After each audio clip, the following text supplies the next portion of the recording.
डरावनी पत्नी। फुर्सतगंज नाम के एक शहर में मंगत अपने परिवार के साथ रहता था। मंगत की पत्नी सुनीता ने अभी कुछ महीनों पहले ही एक सुंदर बेटे को जन्म दिया था, जिससे अब मंगत की जिंदगी खुशियों से भर गई थी। सुनो, बच्ची और घर का काम दोनों एक साथ करना मुश्किल हो जाता है। फिर काम में देरी होती है तो आपको भी दिक्कत होती है। क्यों ना हम कुछ समय के लिए किसी को मदद के लिए रख लें। ठीक है। मंगत और सुनीता ने यह निर्णय लिया ही होता है कि कुछ दिनों बाद शांता वहां काम मांगने आती है और मंगत शांता को अपने घर में काम पर रख लेता है। शांता कुछ ही दिनों में घर का सारा काम ठीक तरह से संभाल लेती है, जिससे सुनीता को अपने और बच्चे के लिए अच्छा खासा वक्त मिलने लगता है। एक सुबह सुनीता जॉगिंग के लिए घर से बाहर जा रही होती है। तभी दरवाजे के सामने उसे कुछ चमकता हुआ रखा दिखाई देता है। वो उसके पास जाती है। अरे, ये नींबू तो सोने की तरह चमक रहा है। कहीं सच में सोने का नींबू तो नहीं? रख लेती हूँ, बाद में इसकी जांच करा लूंगी। सुनीता नींबू को उठाकर अपनी अलमारी में रख देती है और जॉगिंग पर चली जाती है।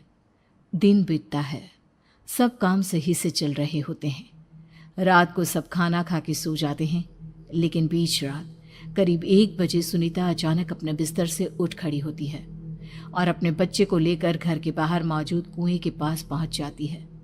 बच्चा जोर जोर से रो रहा होता है, जिसकी आवाज से मंगत की नींद भी खुल जाती है। अरे अरे, ये कहाँ रो रहा है? मंगत इधर उधर देखता है, पर बच्चा कहीं ना दिखने पर वो आवाज सुनते हुए दरवाजा खोल घर से बाहर निकल जाता है और सामने का नजारा देख उसकी आंखें फटी की फटी रह जाती है, जहां सुनीता बच्चे को गोद में लिए कुएं की दीवार पर खड़ी थी। ठहर जाओ सुनीता, ये तुम क्या कर रही हो? सुनीता मंगत की ओर देखकर कुछ अजीब तरह मुस्कुराने लगती है।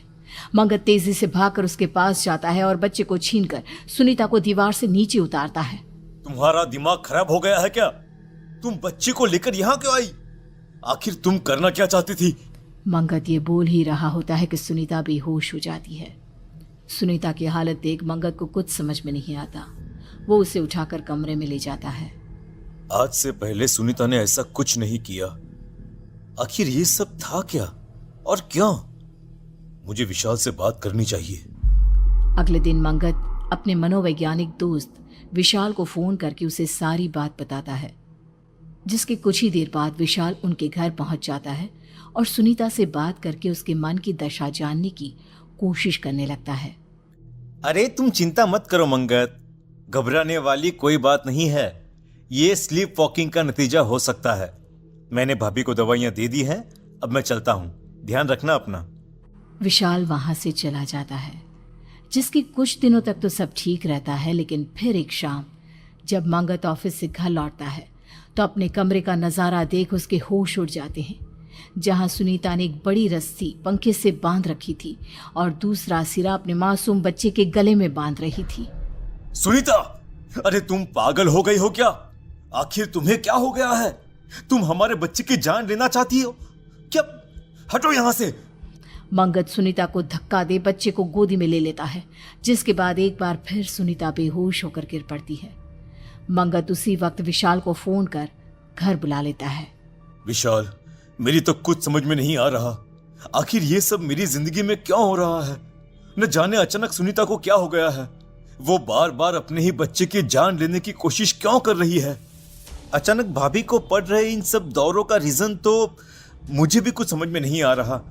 लेकिन तुम फिक्र मत करो, मैं कुछ सोचता हूं। बस तुम बच्चे का ध्यान रखना। विशाल सुनीता को एक इंजेक्शन लगाकर वहां से चला जाता है। शांता, मैडम की तबीयत कुछ ठीक नहीं। आज बच्चे को तुम अपने पास सुला लो। मैं सुनीता का ध्यान रखता हूं, ठीक है? बिल्कुल साहब, कोई दिक्कत नहीं है। शांता बच्ची को लेकर अपने कमरे में चली जाती है और सब सो जाते हैं। लेकिन करीब आधी रात होती ही अचानक मंगत को बच्चे के जोर जोर से रोने की आवाज सुनाई देती है। वो तुरंत उठकर देखता है तो सुनीता अपनी जगह पर नहीं होती। नहीं। मंगत भागता हुआ शांता के कमरे के पास पहुंचता है, लेकिन शांता और बच्चा उसे कहीं दिखाई नहीं देते। आखिर ये दोनों कहाँ गए? मंगत आवाज सुनते हुए घर में इधर उधर घूम रहा होता है। आवाज तो बेसमेंट से आ रही है। आखिर शांता बच्चे को लेकर बेसमेंट में क्या करने गई है? वो फौरन बेसमेंट में पहुंचता है, लेकिन वहां का नजारा देख उसके पैरों तले जमीन खिसक जाती है। शांता ने बच्चे को खून से बने गोले के अंदर लिटा रखा था और बगल में आग जलाकर वो जोर जोर से मंत्र पढ़ रही थी। शांता के खुले बाल, लाल सुर्ख आंखें देख डर से मंगत के मुंह से एक शब्द नहीं निकल पाया। वो हिम्मत कर चुपचाप धीरे धीरे बढ़कर बच्चे को उठाने की कोशिश करने लगा, लेकिन तुरंत शांता ने एक लोहे की रॉड से उसके सर पर वार कर दिया। मर गया। अरे अब मुझे कोई नहीं रोक सकता। खून से लथपथ मंगत किसी तरह अपना फोन निकाल विशाल को कॉल लगा देता है। दूसरी तरफ मंगत का बच्चा जोर जोर से रो रहा था और साथ ही शांता बिना रुके तेज आवाज में मंत्र पढ़े जा रही थी। ओम भट स्वाहा, आंकलिक आंकलिक स्वाहा, ओम भट स्वाहा, आंकलिक आंकलिक स्वाहा। कुछ देर बाद विशाल वहां आता है, पर शांता अपने मंत्रों में इतनी मग्न होती है कि उसका ध्यान उस पर नहीं जाता और इसी का फायदा उठाकर वो चुपके से लोहे के डंडे से शांता पर वार कर देता है और लपक कर उसे पकड़ रस्सी से बांधने लगता है। छोड़ मुझे, तू नहीं बचेगा, कोई नहीं बचेगा यहाँ, छोड़। शांता को रस्सी से बांध विशाल बच्चे को गोदी में उठा लेता है। अपने बच्चे की जान बचती देख मंगत राहत की सांस लेता है। इतने दिनों से मेरे घर में जो अजीबोगरीब घटनाएं हो रही थी, उसके पीछे मेरी पत्नी की मानसिक स्थिति नहीं, तेरा काला जादू था। बोल बोल, ये सब तूने ही किया है ना? बोल। हाँ, तूने बिल्कुल सही कहा, सब मैंने किया और अगर आज ये बीच में नहीं आता तो मैं अपने मकसद में कामयाब भी हो जाती। एक मासूम बच्चे को मारकर आखिर तू कौन सा मकसद पूरा करना चाहती थी? कौन सा? कुछ सालों पहले मेरे बच्चे की मौत हो गई थी। अपनी काली विद्या की मदद से मैं इस बच्चे की बलि चढ़ा, इसके खून को अपने बच्चे की कब्र पर चढ़ा उसे जिंदा कर लेती, पर तूने मेरे बच्चे को फिर मार दिया। मैं इसका बदला जरूर लूंगी। विशाल और मंगत पुलिस को बुला लेते हैं और शांता को उनके हवाले कर देते हैं।